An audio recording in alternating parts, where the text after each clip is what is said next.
নারীদের সাথে বৈষম্যের গল্প নিয়ে কাগজ খ্যাত নির্মাতা আলী জুলফিকার জাহেদি নির্মাণ করছেন স্বল্প দৈর্ঘ্য চলচ্চিত্র রক্তছায়া। এতে কেন্দ্রীয় চরিত্রে অভিনয় করেছেন রুনা খান ও রাফাহ নানজিবা তোরসা। রাজধানীর উত্তরায় চলছে এর দৃশ্য ধারণের কাজ। শুটিং স্পট ঘুরে এসে আরও জানাচ্ছেন আরিফ হক। পৃথিবী আধুনিক যুগে প্রবেশ করলেও নারীরা এখনো রয়েছে অবহেলিত। একজন নারীর সাথে বৈষম্যের পেছনে সমাজের পুরুষদের দায় রয়েছে অনেকটাই। এমনই এক গল্প নিয়ে নির্মিত হচ্ছে শর্ট ফিল্ম রক্তছায়া। এই গল্পটা সাইকোপ্যাথ গল্প।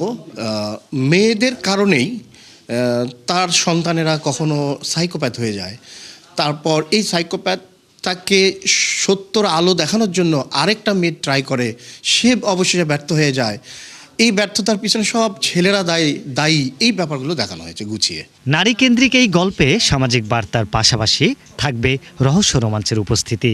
এতে এএসপি শিভানার চরিত্রে অভিনয় করছেন রুনা খান। স্বল্পদৈর্ঘ্য চলচ্চিত্র মানে তো সময়ের ব্যাপ্তিটা কম, কিন্তু এত অল্প সময়ের মধ্যে এত সুন্দরভাবে বক্তব্যটা উপস্থাপন করা হচ্ছে, সেটা একটা ব্যাপার। আমার চরিত্র পছন্দ হয়েছে, একেবারেই নারী নির্ভর গল্প, নারী কেন্দ্রিক গল্প। এছাড়াও কেন্দ্রীয় চরিত্রে রাফা নানজিবা তোরসা ও আরেকটি গুরুত্বপূর্ণ চরিত্রে রয়েছেন আমান রেজা। শুটিংয়ের অভিজ্ঞতা জানান তারা।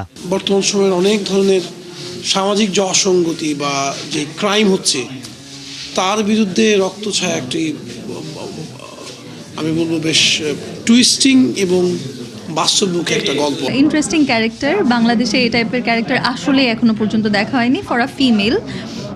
It's a female based story. I am the female lead. আপাতত এতটুকুই দেওয়া যাবে, স্পয়লার ছাড়া। মূলত আন্তর্জাতিক উৎসবকে মাথায় রেখেই নির্মাতা বানাচ্ছেন এই স্বল্প দৈর্ঘ্য চলচ্চিত্র। পরবর্তীতে দেশীয় প্ল্যাটফর্মেও এটি মুক্তি দেওয়ার পরিকল্পনা রয়েছে। আরিফ হক, ৭১, ঢাকা।